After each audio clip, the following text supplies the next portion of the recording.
Olvida la postal. Olvida el pesebre idealizado y las estampitas. Las 10 maravillas de las que vamos a hablar son lugares donde la historia tocó la carne, donde la geografía, la política y el dolor humano se entrelazaron con la obra de Dios. Te mostraré 10 sitios reales, no retocadas escenas sacadas de un calendario donde Jesús hizo historia. Escucharás piedras, barro y sudor. Olerás humo de sacrificio y sal marina. Entenderás por qué cada decisión de Jesús cobra sentido cuando se lee contra el fondo áspero de su mundo. Imagina primero una región dura, con vientos que secan la garganta y manos curtidas por herramientas primitivas.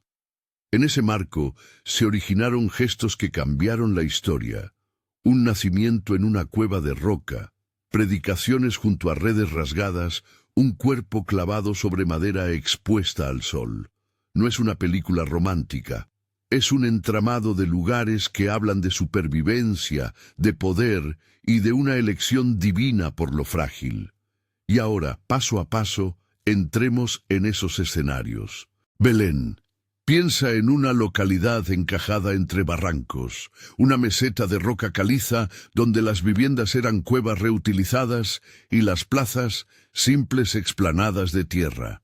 Belén se asienta a unos 775 metros sobre el nivel del mar. Hoy ese número suena a coordenada, pero para alguien que esperaba dar a luz allí significaba menos ventilación, menos agua y noches frías.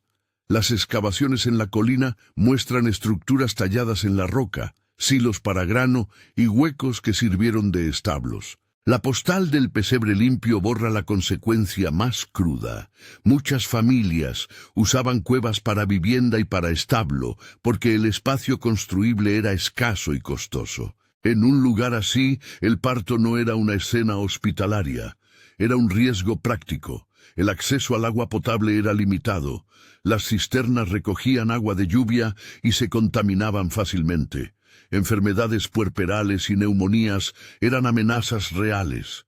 El olor a estiércol y a humedad se mezclaba con el humo de lámparas de aceite. Si alguien habla de un pesebre como decoración, olvida que esa palabra alude a lo que había: recipientes toscos, cuevas con restos de estiércol, donde las bestias y las personas compartían calor porque no había otra manera de sobrevivir el invierno. Según estimaciones arqueológicas y registros de la región, Belén podría haber contado con apenas unos cientos de habitantes, en términos modernos, una comunidad diminuta, lo que acentúa la fragilidad de aquel nacimiento. ¿Y por qué importa todo esto? Porque la encarnación no ocurre en la cumbre de la dignidad humana, sino en la periferia de la supervivencia. Que Jesús nazca en una cueva de roca y no en una sala noble es la primera elección teológica y práctica. Dios no se aloja en lo perfecto, sino en lo necesario, en lo donde el dolor y la dependencia son reales. La teología se hace carne en la suciedad y el frío. La promesa se anuncia entre paredes rocosas que soportan el peso del pan y del miedo. Es una maravilla histórica porque cambia la lectura del poder. El Señor elige la economía de la pobreza para iniciar la obra de la salvación. Si te interesa conocer la verdad histórica detrás de los lugares bíblicos, suscríbete para la serie completa. Nazaret. Del frío y la roca de Belén pasamos a la rudeza cotidiana de un pueblo despreciado. Nazaret, pequeño y casi insignificante en las rutas comerciales de Galilea, aparece en los textos como aldea y en el imaginario popular como un taller de carpintería. Las excavaciones y los estudios sobre asentamientos rurales nos pintan la imagen de casas construidas con tapial y piedra, huertos de olivos encajados en terrazas y un acuífero con aguas sulfurosas. La población estimada ronda los pocos cientos de personas, en algunos cálculos, alrededor de 400. Una cifra que sugiere relaciones íntimas, conflictos familiares visibles y un control social cercano. Pero Nazaret no era solo pobrecía, era también un lugar con tensiones políticas. A pocos kilómetros, la ciudad de Séforis, reconstruida por Herodes Antipas, ofrecía empleo y modelos de vida distintos. La cercanía a un centro romano modernizado generó fricciones culturales. Algunos habitantes veían en la cooperación con proyectos de reconstrucción una salida económica. Otros la veían como traición. En un taller de carpintería se discutían no solo vigas y puertas, sino alianzas y compromisos. Las herramientas dejan astillas en las manos y en las conciencias. Venderse al sistema significaba estabilidad, resistirse, peligro. La escena de la infancia y adolescencia de Jesús en Nazaret tiene por ello un trasfondo social rico y conflictivo. No fue un retiro bucólico, sino una formación en la tensión, trabajo manual, expectativa de honrar a la familia, mirada crítica de una comunidad que, a menudo, miraba con desdén a los que surgían de allí. La elección de crecer en Nazaret habla de identificación con lo común y con lo despreciado. No es casualidad que Jesús sea llamado el de Nazaret.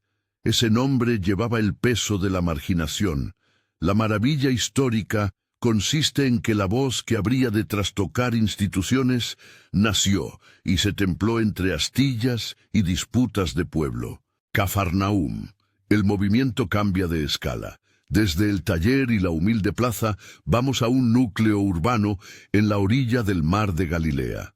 Cafarnaúm. Aquí la piedra es diferente.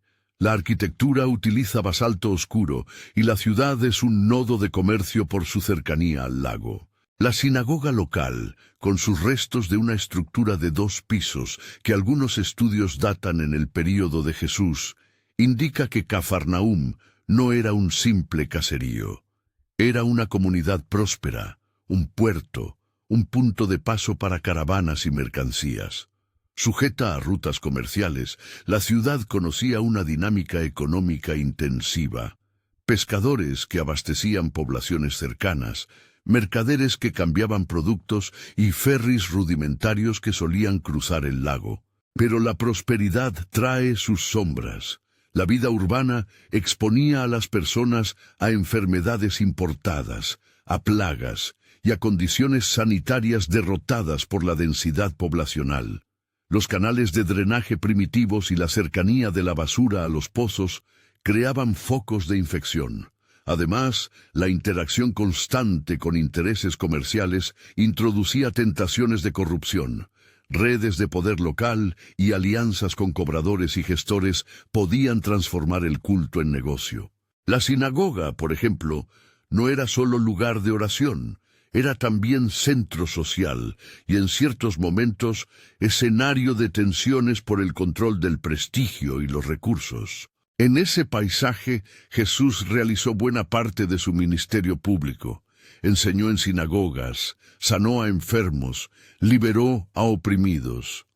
Cafarnaúm es el lugar donde su palabra se confrontó con la lógica de la eficiencia económica y con el poder que se blinda tras la religiosidad.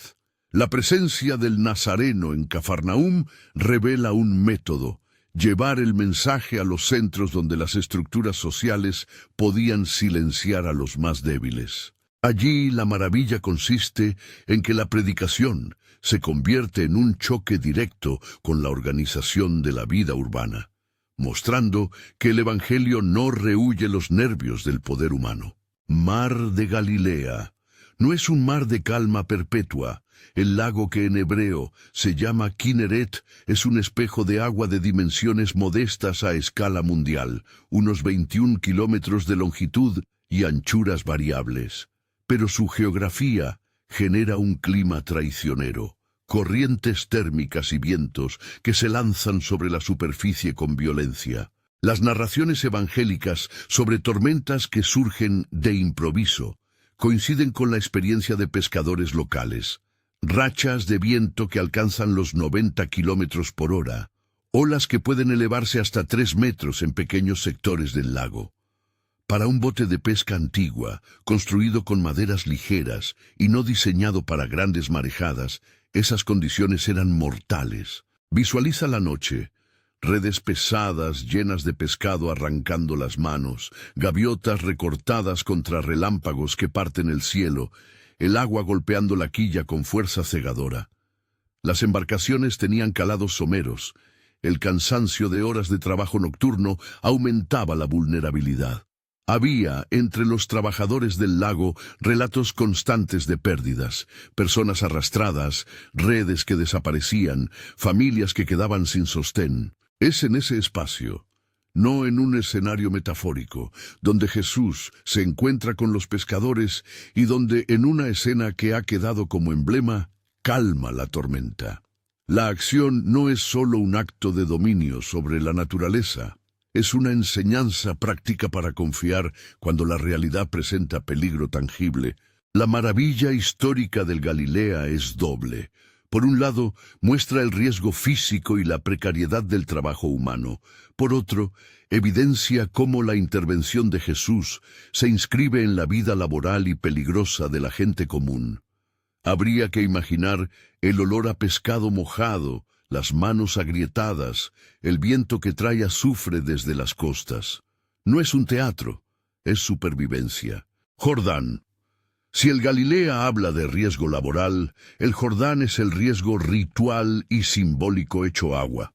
El río, con su curso irregular y arenas movedizas, no es un río limpio y seguro. A lo largo de su cauce, la profundidad varía drásticamente. La corriente se vuelve traicionera en tramos concretos y los márgenes son lodazales, propensos a detener a quien intente cruzar sin experiencia. Antiguas descripciones y observaciones contemporáneas señalan la presencia de vegetación ribereña densa y de sedimentos que hacen que el lecho cambie temporada tras temporada. Todo esto hace del bautismo una experiencia de inmersión total, con riesgos físicos reales. El bautismo practicado por Juan en este río no es, por tanto, una ceremonia sin costo corporal. Sumergirse implicaba exposición al barro, a insectos, a posibles enfermedades transmitidas por agua estancada. Las riberas podían albergar sanguijuelas y fiebres endémicas. Además, en términos culturales, acercarse a Juan y recibir inmersión era un gesto social costoso. Señalaba arrepentimiento público y, por tanto, ruptura con la respetabilidad local. En un mundo donde la señal pública decide el lugar social de una persona, el acto de ser bautizado por Juan era un riesgo reputacional, además de físico. La teología del Jordán se apoya en esa dureza. El rito de inmersión no es un símbolo cómodo, implica mojarse hasta el hueso, confrontar barro y corriente, aceptar frío y suciedad. Que Jesús se presente a ser bautizado allí, a pesar de no necesitar arrepentimiento, es una identificación con la condición humana en todos sus costos. La maravilla histórica radica en el significado del agua, no un agua purificadora en abstracto, sino un agua que puede herir, que se mete en los poros, que arriesga la vida. El bautismo se entiende así como renuncia y solidaridad con la fragilidad humana. Desierto de Judea, desde el agua al páramo. El desierto al este de Jerusalén no es una imagen idílica de soledad espiritual. Es un territorio de piedra, calor, y noches donde la temperatura cae hasta niveles punzantes. En la guía que manejamos se habla de enclaves de desolación de unas 100 unidades, una cifra que ayuda a comprender la escala relativa, y de jornadas donde el termómetro marca hasta 52 grados centígrados en el día. Estas cifras pueden variar según el punto específico, pero la impresión es la misma. Un entorno que no perdona la dificultad física. Caminar allí sin agua suficiente es una sentencia. La vegetación es escasa. Los refugios que aparecen son cuevas o repisas rocosas, donde la sombra apenas alcanza. La fauna incluye animales que se resguardan en huecos. Escorpiones y serpientes forman parte del paisaje a vigilar. Para quien ayuna, estas condiciones intensifican las respuestas del cuerpo. Después de días sin alimento, se entra en cetosis, se alteran los ritmos cardíacos y las percepciones sensoriales se distorsionan. Desde la medicina moderna se ha hablado de riesgos como fatiga extrema, alucinaciones y disfunción orgánica si la privación es prolongada. Todo ello enmarca la experiencia de Jesús en el desierto como una prueba que roza los límites de la supervivencia. Pero no hay que reducir el desierto a mero escenario físico. Es, en la tradición bíblica, lugar de formación y confrontación. Interpretando ambas dimensiones, la física y la espiritual, se comprende mejor el costo del llamado. La disciplina no es confortable, es un entrenamiento que exige renuncia al cuerpo. Caminar por piedras calientes, resistir la sed, escuchar el viento que multiplica la soledad. Así se forjan respuestas existenciales firmes. La maravilla histórica del desierto es que allí se define la disposición del que vendrá a servir. No se trata de superar pruebas para mayor honor, sino de aprender a caminar junto a la fragilidad humana sabiendo lo que cuesta. Hasta aquí, en estos 6 primeros escenarios, se despliega un patrón que sorprende. La salvación, la enseñanza y los signos de Jesús no ocurren en escenarios pulcros de prestigio, sino en lugares donde la vida duele. La roca, el taller, el puerto, el lago, el río y el desierto conforman un mapa de vulnerabilidad. Cada uno de esos puntos obliga a una lectura nueva del mensaje. No se trata de arreglos simbólicos, son decisiones que tocan lo práctico. La tensión que queda en el aire es una pregunta histórica y personal. Si la trayectoria de Jesús lo trajo desde la pobreza de Belén hasta el desierto y desde allí al bullicio del Galilea, ¿qué destino concentraría todas estas energías? ¿En qué lugar la lucha entre poder, religión y muerte alcanzaría su punto de quiebre? La respuesta histórica apunta a una ciudad. Un núcleo que no solo administraba culto, sino que regulaba honor, economía y ley. Allí, las piedras y los portales se convierten en testigos de un conflicto que trasciende lo local. Es hacia esa ciudad que ahora miramos, porque en sus calles se concentrarán las preguntas que estas 10 maravillas plantean desde el principio. Jerusalén se levanta en el horizonte como una ciudad de piedra que concentra todo el peso de una historia que duele y sanciona. Al acercarse, los contornos de muros, terrazas y colinas se recortan bajo un sol que no perdona. Los espacios abiertos se llenan de polvo y de voces. En tiempos de Jesús, la ciudad no era solo un centro religioso, era la capital que regulaba el honor, la ley, la economía del culto y la vigilancia imperial. La explanada del templo, según reconstrucciones arqueológicas basadas en textos y restos, ofrecía una plataforma amplia, con patios escalonados y colonades que servían para moverse y comerciar.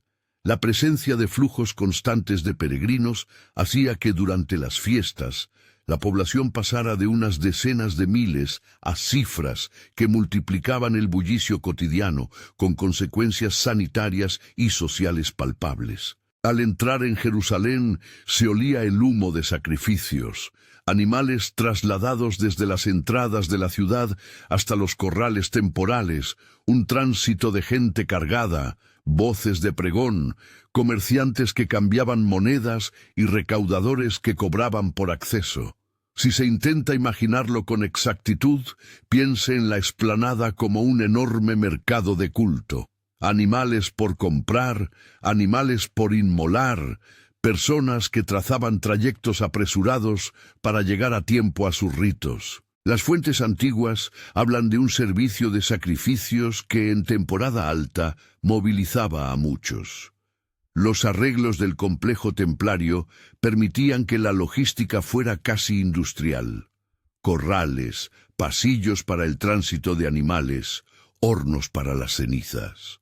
Todo ello funcionaba en íntima relación con la economía urbana, creando un circuito donde la devoción y el comercio se entrelazaban peligrosamente. En este entorno, Jesús entra en conflicto con prácticas que habían convertido la casa de oración en una plaza de negocios. Las narraciones evangélicas registran episodios en los que su respuesta es clara y pública. Mesas volcadas, monedas dispersas, aves liberadas. No se trata de un gesto teatral vacío, sino de una intervención que señala una corrupción del sistema religioso, la centralidad del culto desplazada por intereses, y que provoca resistencias. Ese choque revela algo profundo. Jesús no protesta desde las afueras, sino desde el corazón del lugar que simboliza la relación entre Dios y la nación. Y hacerlo allí tenía un coste alto. La visibilidad y la tensión política aumentaban la presión sobre su persona y sus seguidores. La geografía física de Jerusalén intensificó la tensión política. Las murallas, puertas y acueductos componían un trazado que facilitaba el control y el castigo. La ciudad estaba preparada para albergar autoridades y para contener conflictos. El pretorio y la fortaleza Antonia, próximas al templo, eran recordatorios de la presencia romana y de su capacidad de imponer orden. Cuando Cristo confronta el sistema, lo hace en un terreno donde el templo y el imperio se miran, donde la religión oficial y la administración civil se cruzan.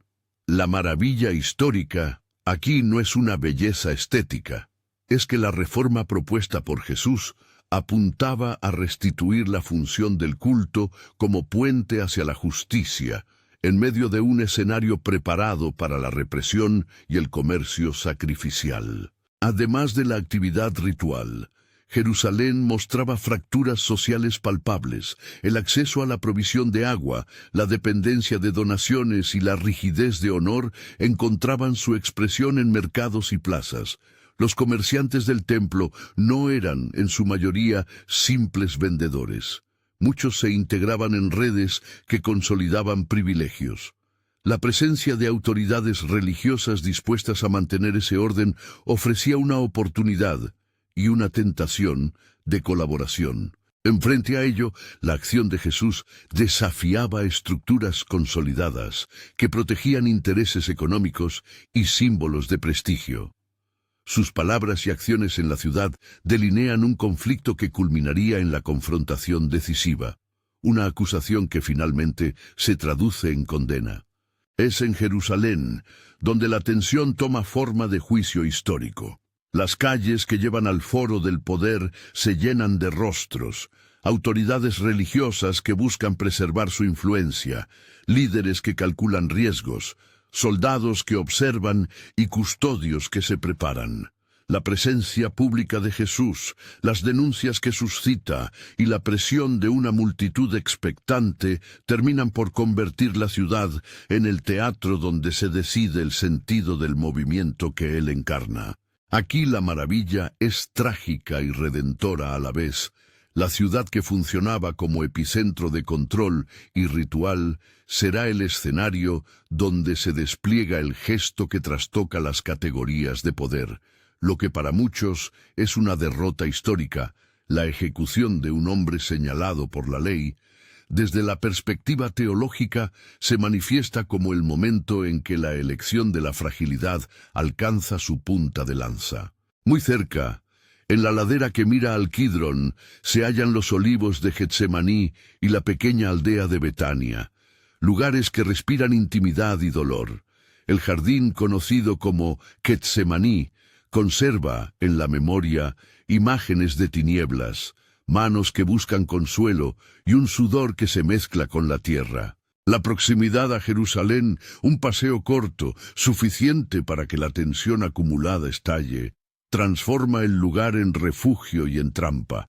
Refugio porque ofrece sombra y silencio.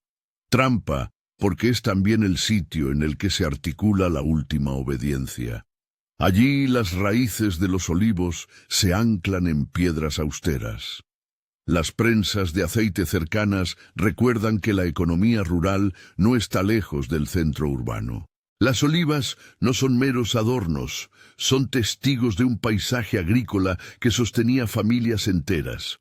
Las terrazas y prensas indican que la producción de aceite era una actividad importante, con prensas de piedra y canales para recoger el líquido y almacenarlo en ánforas. El trabajo olivarero exponía a condiciones austeras, horas bajo el sol, manos agrietadas y la necesidad de sostener el consumo doméstico. En Getsemaní y Betania, esas realidades se entrelazan con la intimidad de amistad y hospitalidad que la familia de Lázaro y sus hermanas ofrecían a Jesús y sus discípulos. La noche en Getsemaní no es una metáfora, es una experiencia física. El jardín se llena de insectos, el fresco nocturno apenas alivia la presión del día. La tierra guarda humedades que se pegan a las sandalias, y el susurro de las hojas se convierte en fondo de una angustia que se hace corpórea. Los relatos señalan momentos de angustia profunda en la persona de Jesús, expresados con imágenes que algunos estudiosos vinculan a un fenómeno médico: hematohidrosis, una condición que podría explicar una transpiración sanguinolenta ante un estrés extremo. Es preciso decirlo con cautela. Es una posible interpretación médica, no un dogma. Pero esa posibilidad ayuda a comprender la intensidad del miedo y la carga que se vivió allí. En ese jardín ocurre una de las decisiones más profundas de la narrativa: la obediencia que implica asumir el camino hacia la cruz. Jesús, en su humanidad, muestra temor. En su libertad, decide continuar. La escena tiene implicaciones teológicas enormes. No es la sumisión de alguien quebrado, sino la elección consciente de la entrega. La maravilla radica en que la obediencia se forjó no en la seguridad, sino en la vulnerabilidad. Y Betania, con su casa de amigos y la tumba de Lázaro cercana, demuestra que la misión no se despliega desde la soledad heroica, sino desde relaciones que sostienen, que gritan y que lloran. La presencia de la amistad y la hospitalidad traza un contrapunto a la soledad final de la cruz. Llegamos ahora a Gólgota, el lugar de la ejecución. No es un monte noble ni una cumbre de gloria. Las fuentes históricas y arqueológicas sitúan estos sitios de castigo en zonas marginales, expuestas, cerca de rutas de tránsito y con frecuencia junto a basureros donde se arrojaban restos. La ejecución pública era espectáculo y advertencia. Un cuerpo puesto en alto debía servir como lección para otros. Visualice la roca expuesta, el aire pesado de polvo mezclado con sangre, la vista de distintas personas que pasaban por la calzada, algunos curiosos, otros endurecidos por la violencia cotidiana. La crucifixión era, desde el punto de vista físico, un método de muerte prolongado y extraordinariamente doloroso. Las interpretaciones médicas señalan mecanismos como la falla respiratoria por la posición del cuerpo, deshidratación aguda, shock traumático y otras causas que explican la lentitud del proceso. Estas explicaciones no buscan banalizar el significado teológico, sino ayudar a entender la intensidad del sufrimiento. El acto de clavar un cuerpo en madera bajo el sol, con el peso del propio cuerpo tensando los músculos y comprometiendo la respiración, revela una violencia que no puede ser recortada por eufemismos. Fue humillación pública, tortura y muerte. El lugar del entierro, según los evangelios, no pertenece a cualquiera. Un hombre llamado José de Arimatea, miembro del consejo, pide el cuerpo y lo coloca en una tumba nueva, labrada en roca. Este detalle apunta a una práctica funeraria de la élite o de quienes podían costear espacios de enterramiento en la piedra.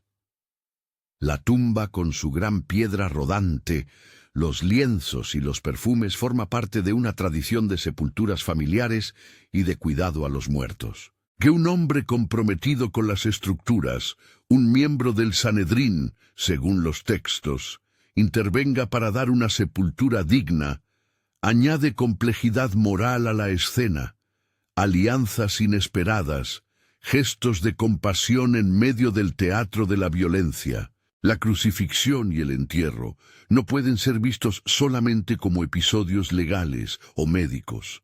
Son el corazón de una narrativa que invierte símbolos de poder.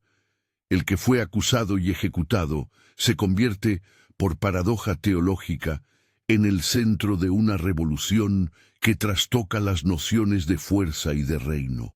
La maravilla histórica en Gólgota es devastadora. Jesús elige entrar en la humillación máxima y en esa elección se sitúa del lado de los rechazados. La cruz expone la brutalidad del orden que domina los espacios públicos. A la vez, revela que la alternativa verdadera del Señor no es el triunfo por la fuerza, sino la transformación radical que nace desde la entrega. El siguiente capítulo de esta secuencia es la tumba vacía, piedra corrida, lienzos desordenados, el desconcierto primero y luego el asombro que reconfigura la historia. La tumba no es un decorado, es un lugar concreto, con sus sellos y su guardia, según los relatos, incluso con vigilancia romana destinada a evitar la profanación, que se convierte en el punto de inflexión más decisivo. La narración no se agota en la sensación del vacío. El sentido central es la transformación que sigue al sepulcro. Físicamente, mover una piedra de gran tamaño requiere esfuerzo humano. La presencia de guardias y el sellado de la tumba subrayan la expectativa de permanencia en la muerte. Sin embargo, los testimonios apostólicos que nutren la tradición cristiana señalan apariciones en distintos momentos posteriores, encuentros en el jardín, en el camino, en salas cerradas. La evidencia que presentan los relatos no se agota en detalles científicos, pero apunta a un fenómeno que cambia la conducta y el coraje de quienes habían seguido a Jesús. Hay una transición clara. El terror inicial se hace energía. La desbandada se convierte en misión. Desde la perspectiva histórica, la resurrección se traduce inmediatamente en transformación humana observable. Discípulos que pasan del miedo a la audacia, comunidades que se organizan para proclamar una novedad radical, creyentes que asumen persecuciones y en muchos casos martirios. Los primeros seguidores se enfrentan a un mundo que no acepta fácilmente su testimonio. Sin embargo, la convicción de haber encontrado algo irreversible les mueve a arriesgarlo todo. Aquí toca recordar que la tradición cristiana testimonia que muchos de esos testigos sufrieron persecución y en algunos casos dieron la vida por lo que afirmaban haber visto y vivido. La resurrección, por tanto, no es un detalle teológico periférico ni una anécdota privada. Es el acontecimiento que revierte la lógica de la derrota y la pone al servicio de una historia de esperanza. Desde la roca cerrada de la tumba surge una dinámica que cambia cómo las comunidades entienden la vida, la muerte y el futuro. La maravilla histórica de la tumba vacía es que invierte la dirección de la historia. Del sepulcro brota un movimiento que transforma a las personas y a las estructuras, no por el poder militar o por la gestión institucional, sino por la convicción de que la muerte no es el final. El relato no termina en la tumba. Durante 40 días, según los textos, las apariciones y las enseñanzas post-resurrección consolidan el sentido de lo sucedido. Luego viene la ascensión, que sitúa al acontecimiento en una dimensión pública y culminante. La ascensión ocurre en la ladera oriental de Jerusalén, en el Monte de los Olivos, un sitio que ya antes había sido lugar de retiro y de enseñanza. Desde allí, la historia se proyecta hacia una misión que se extiende más allá de las fronteras locales. La geografía de la ascensión, una subida que mira hacia el oriente, simboliza la salida del evento hacia un despliegue universal. Es imposible separar las plazas, las piedras y los caminos de la acción transformadora que observamos. Cada uno de los 10 lugares que hemos recorrido hasta ahora Belén, Nazaret, Cafarnaúm, el mar de Galilea, el Jordán, el desierto, Jerusalén, Getsemaní y Betania, Gólgota y la tumba. Compone un mapa donde lo físico dialoga con lo espiritual. La historia se hace tangible.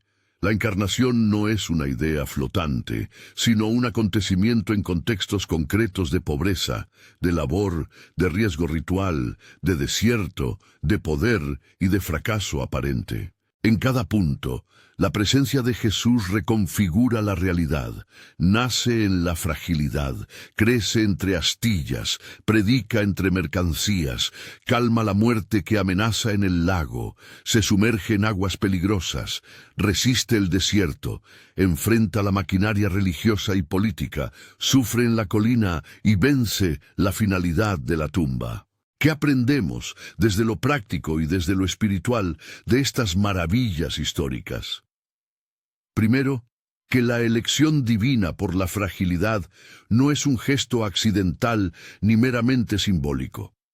Nacer en una cueva, trabajar en un taller rudo, predicar en puertos de basalto, mostrarse en un río peligroso, atravesar el desierto, entrar en la ciudad que controla la religión y aceptar la humillación pública. Todo esto configura una teología de proximidad. Dios no se aloja en fortalezas de poder, entra en la suciedad de la vida humana y la transforma desde dentro. Esta realidad obliga a replantear cómo se vive la fe hoy, no como búsqueda de comodidades, sino como implicación en el sufrimiento cotidiano. Segundo, que la geografía importa para la misión. Donde hay pobreza, hay prioridad. Donde hay mercado, hay necesidad de justicia. Donde hay desierto, hay formación y prueba. Donde hay cruz, hay revolución. Comprender esto empuja a una praxis que no se conforma con discursos hermosos, sino que se compromete en el tratamiento real del dolor. Acompañar a los peregrinos de la ciudad moderna, atender a quienes trabajan en condiciones precarias, defender la dignidad frente a estructuras que lucran con la fe. Tercero, que la transformación que la resurrección introduce no es un escape, sino una llamada. Los discípulos no fueron liberados del temor por un acto mágico, fueron comisionados a vivir el riesgo del testimonio. La historia de las 10 maravillas nos interpela a asumir una vida que reconoce la dureza del mundo y responde con coraje y servicio. En la práctica, esto implica cuidar a los vulnerables, denunciar las injusticias que se articulan en instituciones y sostener a quienes, como en Nazaret o en Cafarnaúm, luchan por su subsistencia. Hay además una llamada a no romantizar el pasado. Las estampas, las imágenes suaves y los relatos minimalistas empobrecen la comprensión de lo que realmente ocurrió. La historia de Jesús está impresa en contextos ásperos y exige realismo para ser aplicada. Conocer los detalles arqueológicos, los olores, las texturas y las cifras nos obliga a tomar decisiones concretas hoy. ¿Qué hacemos con la pobreza que nos rodea? ¿Cómo enfrentamos los intereses que buscan lucrar con la fe? ¿De qué manera sostenemos a quienes viven el desierto de la soledad y del hambre? Este recorrido también propone una relectura de la encarnación. Si Dios elige habitar la fragilidad, la tarea de la comunidad de fe es reflejar esa elección en obras que acompañen y transformen. Eso significa que la caridad no sea un gesto estético, sino una práctica estructural. Que la justicia no sea un lema, sino una política de vida. Que la consolación no sea un cliché, sino una presencia sostenida con manos y tiempo. El testimonio histórico nos desafía a articular creencias con acciones, teología con solidaridad, oración con compromiso. Finalmente, estas maravillas exigen una respuesta personal. No basta con admirar.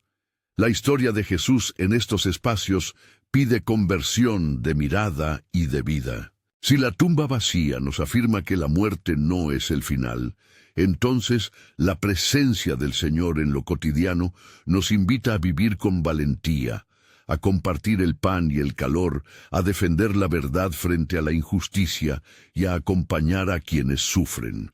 La invitación es a dejar que el realismo del pasado moldee la práctica presente. Amar como quien ha conocido la fragilidad de la carne y la esperanza que surge del sepulcro.